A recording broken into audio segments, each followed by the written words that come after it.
पैसों की खेती। भोलापुर नाम के गांव में सूर्य सिंह नाम के आदमी के सूरज और विजय नाम के दो लड़के थे। सूरज बड़ा होने के साथ ही बहुत ही होशियार था। उसके विपरीत विजय था। विजय बहुत ही सीधा और भोला लड़का था। कुछ दिनों बाद सूर्य सिंह ने उन दोनों की शादी करवा दी। सूरज की शादी सुहानी से हुई और विजय की शादी रेवती से हुई। उनके घर में सभी हंसी खुशी रहा करते थे। कुछ दिनों बाद सूर्य सिंह को अपनी बिगड़ती हुई तबीयत देख विजय की बड़ी चिंता होने लगी थी, क्योंकि उन्हें पता था कि सूरज बहुत ही होशियार है। उनके जाने के बाद सूरज उनकी जायदाद में से विजय को कुछ भी नहीं देगा। ये देख सूर्य सिंह मन में सोचते हैं, मेरे जाने के बाद विजय का क्या होगा? सूरज विजय के भोलेपन का फायदा उठाकर उसे जायदाद में कुछ भी नहीं देगा और उसे दर दर के ठोकरें खाने के लिए छोड़ देगा। ऐसा सोचकर सूर्य सिंह चिंतित रहने लगे। कुछ दिनों में विजय को एक बेटा हुआ जिसका नाम था रवि। रवि छोटा होने के कारण घर में सभी उससे बहुत लाड़ प्यार किया करते थे। कुछ साल में सूरज को भी एक लड़का हुआ। अब सूर्य सिंह का समय उन बच्चों में अच्छी तरह से जाया करता था। रवि अब 8 साल का हो गया था। तभी एक दिन, बेटे, मैं तुम्हें ये सिक्के दे रहा हूँ, इन्हें तुम संभाल कर तुम्हारे पास रखना। इन सिक्कों से समय आने पर तुम खेती कर सकते हो। दादाजी, मैं इन सिक्कों से खेती कैसे कर सकता हूँ? मैं तो कितना छोटा हूँ। सूर्य सिंह रवि के कान में कुछ बताते हैं और रवि समझ जाता है कि उसे क्या करना है। अब रवि खेलने चला जाता है। अब ऐसे ही दिन बीत रहे थे। एक दिन सूर्य सिंह ने खटिया पकड़ ली और बुढ़ापे की वजह से उनका देहांत हो गया। उनके देहांत के कारण कुछ महीने बाद ही सूरज विजय से, पिताजी ने मुझे बुलाकर उनकी आखिरी इच्छा बताई थी। उनकी आखिरी इच्छा क्या थी भैया? पिताजी ने कहा था कि ये हवेली और आम के खेत तुम ले लेना और बाकी हमारा जो दूसरा घर है वो और खेत विजय को दे देना, ऐसा कहा था पिताजी ने। ठीक है भैया, पिताजी ने कहा था तो उचित ही होगा। हाँ विजय, चलो अब तुम इन पेपर पर साइन कर दो और अब तुम उस घर में रहने जा सकते हो। विजय सीधा स्वभाव होने के कारण उसे कुछ समझ में नहीं आया। वो अपने परिवार के साथ अब दूसरे पुराने घर में रहने चला गया। विजय के पास जो जमीन थी वो बहुत ही बंजर थी। उस पर खेती तो क्या, उस पर फसल भी नहीं आ सकती थी। ये देख रेवती को बहुत गुस्सा आया और वो विजय से, आपके सीधे स्वभाव के कारण हमेशा हमारा नुकसान होता है, आपको तो पता भी नहीं चलता। तुम ऐसे क्यों कह रही हो रेवती? मुझे तो कुछ समझ में नहीं आ रहा। आप इतने भोले हो कि आपको आपके भाई ने बंजर जमीन दे दी, ये भी आपको नहीं समझ में आया। रेवती, मेरे भैया ने ऐसा जानबूझकर नहीं किया होगा। वो हमेशा मेरा भला ही चाहते हैं। मुझे आप बताइए, इस बंजर जमीन पे अब आप क्या उगाओगे?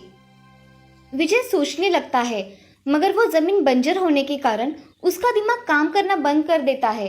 अब रवि वहां आ जाता है और वो उन दोनों से, दादाजी को पता था कि एक ना एक दिन ऐसा होगा, इसलिए दादाजी ने मुझे ये सिक्के दिए हैं। उन सिक्कों को जमीन में डालकर उनसे खेती की तो हमें अच्छा मुनाफा होगा, ऐसा दादाजी ने कहा था। बेटा, क्या तुम्हें ये सब पिताजी ने कहा था? हाँ पिताजी। ऐसा कहकर रवि कमरे में भागते हुए गया और संदूक निकालकर उसमें से सिक्के लेकर विजय के पास चला आया। तभी वो सिक्के देखकर रेवती विजय से, ऐसे सिक्के डालकर क्या बंजर जमीन उपजाऊ बनेगी? ऐसा कुछ नहीं होता। मुझे रवि पर पूरा विश्वास है। मेरे पिताजी ने सिक्के दिए हैं तो कुछ सोच समझ कर ही दिए होंगे। चलो रवि, मैं खेत को पहले अच्छी तरह से जोत लेता हूँ और बाद में हम उसमें सिक्के लगाएंगे। हाँ पिताजी, हम ऐसा ही करेंगे।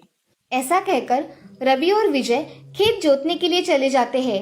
अब कुछ दिनों में विजय अपना खेत जोतकर तैयार कर लेता है और उस खेत में रवि सिक्के डाल के बो देता है। कुछ दिनों बाद उनके खेत में कुछ अजीब दिखने वाली फसल आ गई थी। ये देख विजय रवि से, बेटा रवि, पिताजी ने तुम्हें ऐसा ही कहा था ना कि सिक्के जमीन में बोने हैं। बेटा, मुझे फसल तो कुछ अलग ही लग रही है। ये देख रवि विजय से, पिताजी, मुझे दादाजी ने जैसे बताया था वैसा ही मैंने किया है। अब सिर्फ उस फसल पर फल लगने का इंतजार करो। ठीक है बेटे, जैसा तुम कहो। ऐसा कहकर विजय और रेवती फसल पर कौन से फल लगते हैं इसका इंतजार कर रहे थे। कुछ महीनों बाद उनके बंजर जमीन में फसल लहराने लगी। ये देख रवि और विजय बहुत खुश हो गए। अगले ही दिन विजय जल्दी उठकर खेत में जाकर देखता है तो उसे दिखाई देता है कि खेत में फसल को पैसे लगे हुए हैं। उसने तुरंत जाकर वो पैसे तोड़कर देखे तो वो असली नोट थे। ये देख विजय बहुत खुश हो गया और विजय घर जाकर रेवती और रवि से, रेवती देखो, हमारे खेत में फसल को असली नोट लगे हैं। विजय उन दोनों को नोट दिखाने लगा। ये देख रेवती और रवि आश्चर्यचकित हो जाते हैं। रवि अब खेत को देखने के लिए जल्दी जल्दी निकल जाता है। उसने खेत में देखा तो सारे फसल को पैसों के नोट लगे हुए हैं। ये देख रवि बहुत खुश हो गया और विजय से, पिताजी, मैंने कहा था ना कि ये सिक्के कोई साधारण सिक्के नहीं हैं। इसकी वजह से हमारे बंजर जमीन में ये पैसे आए हैं। अब हमें इसे जमा करके रखना होगा। हाँ बेटा, चलो हम इसे जमा करते हैं। ऐसा कहकर विजय और रवि खेत में से पैसे तोड़ना शुरू कर देते हैं।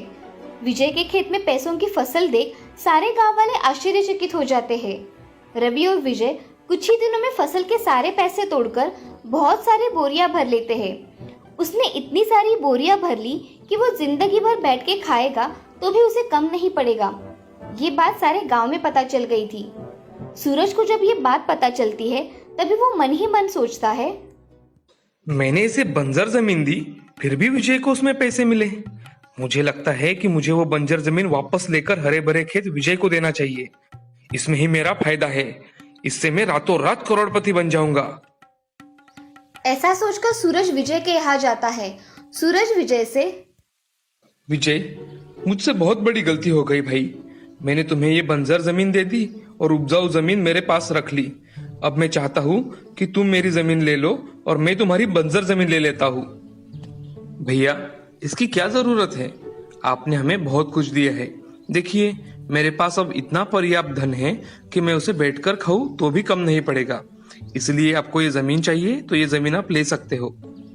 ऐसा कहते ही सूरज बहुत खुश हो गया और उसने जायदाद के पेपर लेकर विजय के पास आ गया। सूरज ने बंजर जमीन अपने नाम और हरे भरे खेत विजय के नाम कर दिए। अब सूरज उसकी हवेली छोड़कर पुराने घर रहने चला आया और विजय अपने परिवार के साथ फिर से हवेली रहने चला गया। अब सूरज ने बंजर खेत में जाकर देखा तो सोचने लगा, इस बंजर जमीन में मैं पौधे कैसे उगाऊं?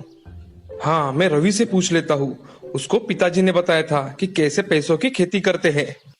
ऐसा सोचकर सूरज रवि को बुला लेता है और उससे पूछता है, बेटे रवि, पिताजी ने तुम्हें इस खेत में पैसों की खेती कैसे करते हैं ये बताया था, वो बताओ मुझे जरा।